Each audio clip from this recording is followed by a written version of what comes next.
Working on Jackson-Vanik was tremendously exhilarating.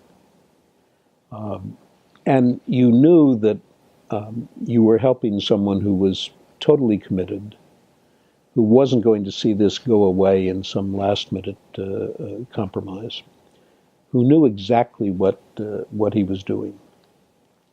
I remember one meeting which has been reported in a number of the books and articles that have been written about Jackson-Vanik, with a meeting with leaders of the Jewish communities in 1973, I think, maybe 1974, in which these mainstream Jewish leaders were very nervous about Jackson-Vanik.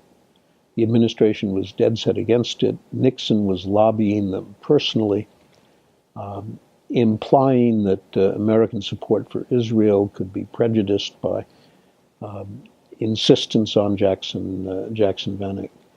And I sat in the meeting where Scoop essentially said to these Jewish leaders, "You should be ashamed of yourselves." I mean, for people who think that this was Scoop looking for political support, and he went on to explain why it was vital that we see this through to a successful conclusion. I think he more or less won them over in the end, but he depended in getting Jackson-Vanik through rather less on the Jewish establishment and less on the moneyed Jewish establishment. For those people who say he was trying to get campaign contributions from the Jewish community, he relied rather more on young groups. From the beginning, he knew that in the end, what it was possible to achieve was not completely free immigration, but much freer immigration.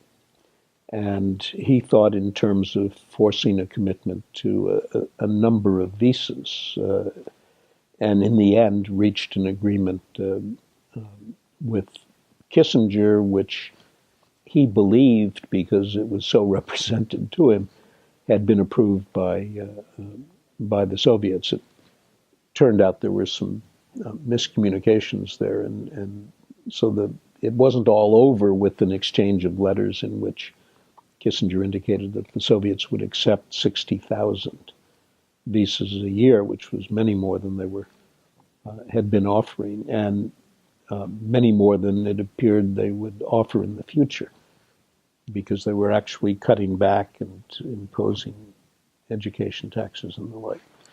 So he knew in the end that you couldn't get 100%. Any senator who goes for 100% is likely to be a one-term senator, and Scoop had the weight and experience to know. But he also wasn't going to settle for less than something that was really meaningful.